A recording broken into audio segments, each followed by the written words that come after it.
and Mika Adams-Woods. Questions for the student athletes? Dave, start of the second half, it looked like you guys turned up the pressure defensively. Did you feel like that could you feel that shift in the momentum that they couldn't get comfortable and get their offense started? Yeah, most definitely. We knew that they were a great offensive team. They had some great sets. And at halftime, I was kind of saying I wanted to turn it into a rock fight. They were doing a great job, and I felt like they were very comfortable in running their action. So, I kind of wanted to put our conditioning and our athleticism the factor, and I feel like we did a great job of that in the second half. Micah, could you feel the lid come off the rim when you hit that first three? You guys didn't make one in the first half. It's pretty rare. Did it feel like everybody was like, all right, we can relax now? Yeah, that's a good thing about, Fifth Third and playing for Cincinnati. The crowd, they give us a lift every time. I just want to say thank you to y'all for this year, for coming out and supporting us every game. But I definitely felt the spark, though, for sure. So you guys probably didn't know what to expect from the crowd tonight, right? Right. You come out there and it's full pack, you know what I'm saying? So it's just a blessing just playing for Cincinnati, Did it feel like the energy was different? Yeah, it did. I could feel it, chills, having chills out there. I know he's not up here, but it seemed like Landers was pretty amped up for this game, obviously going against the people that he knew. Could you guys sense that or maybe hear him talking to the bench down there? Yeah, he's a competitor. I didn't see that before the game, but when you get in between those lines and the competitor juices get the flowing. What did it mean to be able to come back here? You had a couple off games. That's not the way you wanted to go out. You get another game. You want me to go on? You've had two really good ones. Right here. Sorry. I hit man get in the middle. My mom. I'm sorry. Can you ask that question again, sir?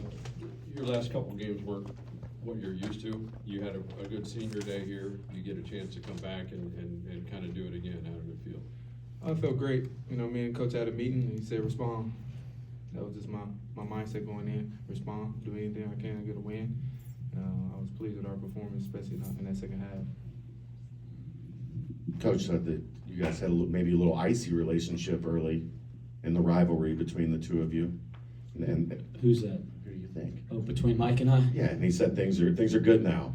You just talk about that how much respect you have for him and what you knew you were going to get here. We've had a chance to visit on the road the last couple summers since I've gotten here, and he's gotten to Virginia Tech. But he was at Wofford for such a long time and built this incredible, sustainable program. We were the new kids on the block at one point, and they were just kicking our butt, man. I mean, and trying to figure out how to get our program to the level of that program, like trying to catch them, made us such a better program and made me such a better coach. And then we kicked his butt for a while, and then he came back his last year and had the top 25 team and kicked our butt again. But we've talked on there, and listen, we were not on speaking terms there for a long time. There was no love lost between the coaching staffs, the players, the two programs. But when I saw him on the road after I got here and he'd been at Virginia Tech, we kind of embraced, and because I think we both realized the competition made us both better. So I have tremendous respect for him as a coach and what he's doing at Virginia. They won the ACC tournament a year ago at Virginia Tech. I mean, that's one heck of an accomplishment. So I have tremendous respect for him, and now we've kind of become friends again. So that's neat. I do want to say this. I know I was with my mom, so that I think I get a pass for that. But she said she wanted to come in and see Dave DeJulius. So there you go. But I do want to say this. I think we've been a team that goes as David goes, and I mean that. This has been. We want to be in the NCAA tournament, but we've had a heck of a year. I mean, we've really overcome things. We've improved. We've grown the program, and when Dave plays with that kind of energy and motion and passion, which he's done all year long and responded all year long, the team follows suit. In the second half, he comes out and starts picking up 94 feet. That energy, that fire, it was incredible how it affected everybody on the team. And then I thought the rest of our team responded and played really hard. And who we were in the second half is Bearcat basketball. And it's neat to see these guys figuring out how to do that more consistently. And then the last thing I'll say before you guys ask more questions to all of us, what a crowd. I mean, we're at one of the unique places. It's the freaking NIT. And this is a program that goes to a lot of NCAA tournaments. and people come out, and not just come out in droves for the NIT, and not many places do that for the NIT. Even the places they come out, they don't always come out for the NIT. They come out in droves, and they were loud, and they lifted us tonight. And I hate we can't be back in here. I was begging John Cunningham, can we find a way to play again? But, you know, I don't think it's possible. So I want to thank everybody that came out and lifted our team tonight and supported us.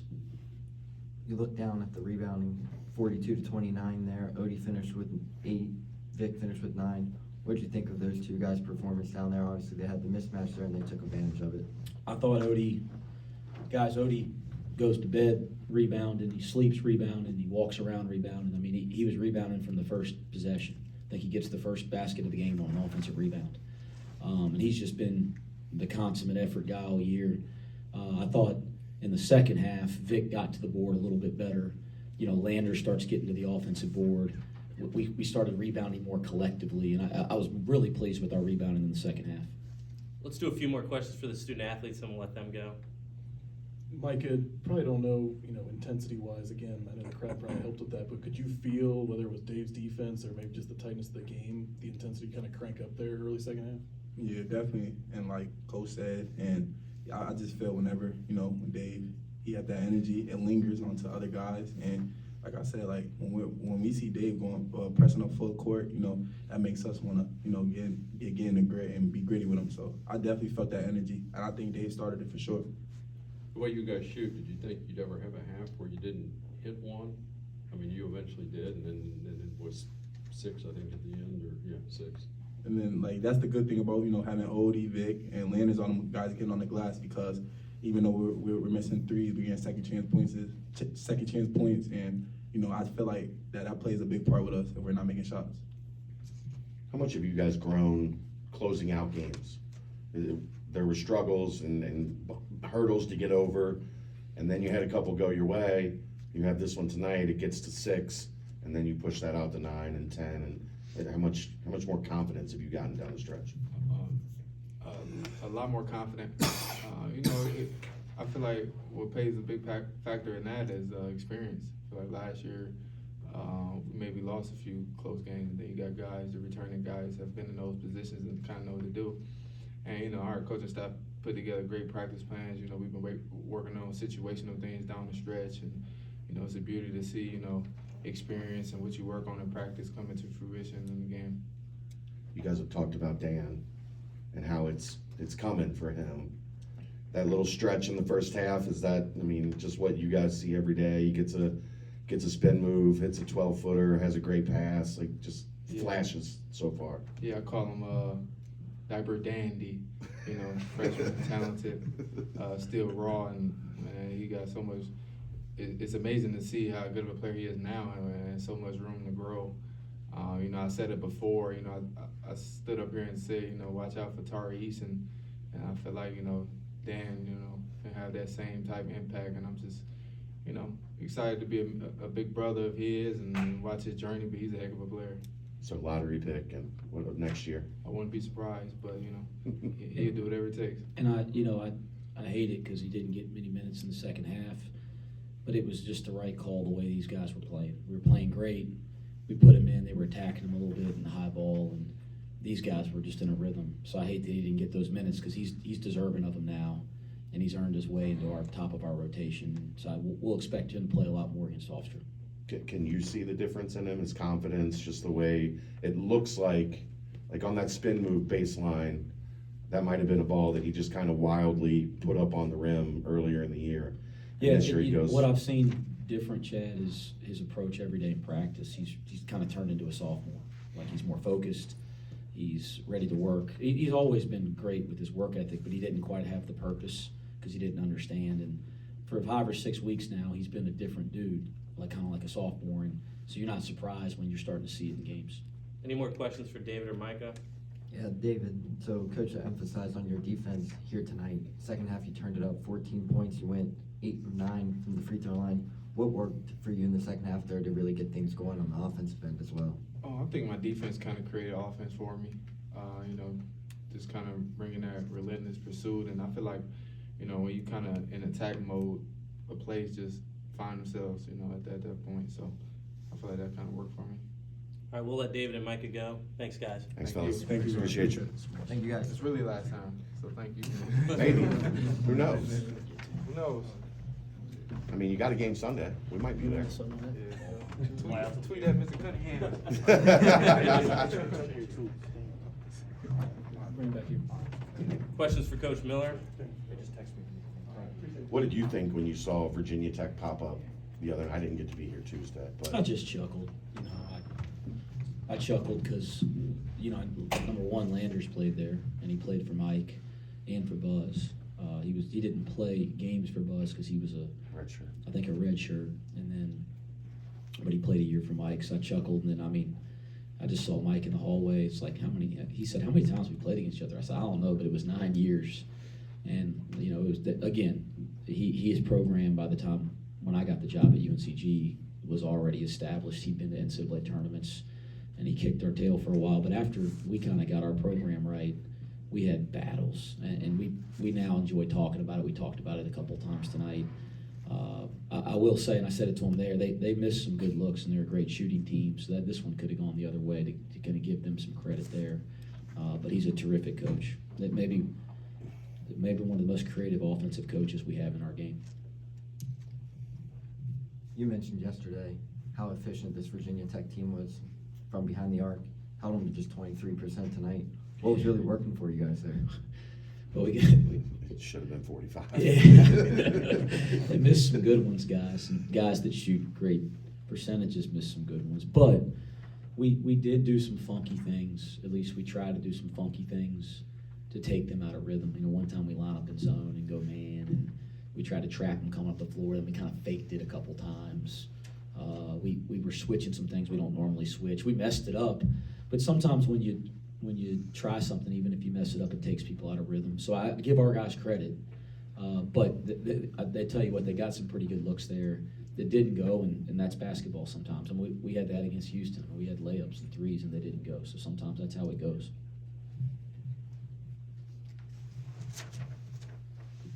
For what it's worth, I think you knotted up 9-9 with Coach overall, right? Is that what it is? Yeah.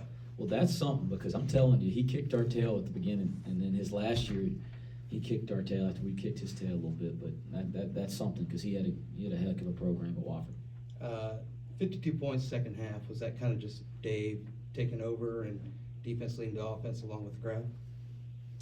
No, I thought Dave set a tone, and I thought our kids came out and played their tails off like that. I told them in the locker room, that's what makes me proud as a coach when we play with that kind of intensity and effort. And it wasn't always pretty. I mean, we made a bunch of defensive errors. You know, we turned it over a couple times, and you know, but like it was Bearcat basketball, at least how we want it to be all the time. And to me, when you play the right way and you play with the right intensity, good things happen. It's like the basketball gods, you know, they're going to let the ball go in all of a sudden. And, you know, it was nice to see it go in, but I thought we willed it in because of our effort and our energy and ability to share the ball. We moved it so much better in the second half, guys. It was stagnant in the first half. I thought the ball moved so much better. Coach, coming off a loss Saturday in Fort Worth, what does it say about the character of your team, the way they played tonight? Yeah, it's a great question. Dave, you know, mentioned it. You know, I've said this team is a team that responds over and over and over again, and they've set a standard for our program that no matter what happens, we're going to respond.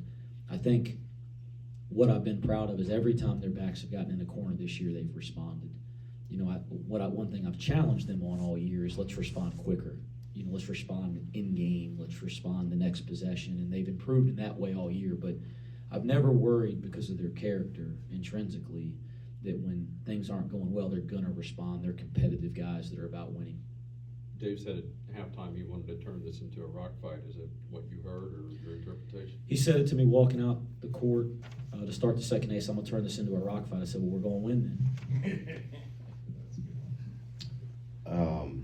Hofstra, do you know much about them? I watched some of the end of their game on TV last Yesterday. night at Rutgers. It looked like Rutgers had a great environment too, and that was a wild game. I mean, Rutgers had it. Looks like they had it won, and you know, then Hofstra finds a way. It looks like Speedy's done a heck of a job with that program, and you know, I don't know much, but I was learning watching, and they ran a great side out play to kind of keep them in the game, and then and they banked a 3 in it overtime. You know, but they made a heck of a run. So, from coming from a mid-major program, I realize how good you have to be in those leagues, the Colonial and the Southern Conference, some similarities. Like, I realize how good you have to be to get to the NIT. In those leagues, you have to win the regular season and then not win your tournament to get a bid. And so you already know, because I've done it before, how good their team is to be at this point. And then you also know that now Cincinnati's coming to Hofstra. That doesn't happen often. That'll be a really big game for their fans and their program. And so it'll be a really good test for us. I told the guys in the locker room it'll be like Northern Kentucky on steroids, and we're going to have to show that we've improved a lot since the Northern Kentucky game. We don't talk about that one anymore. Okay, Chad, when you're in my position, you remember all that stuff, man. It don't ever leave you. Any other questions? Thanks, Coach. Okay, thanks, guys.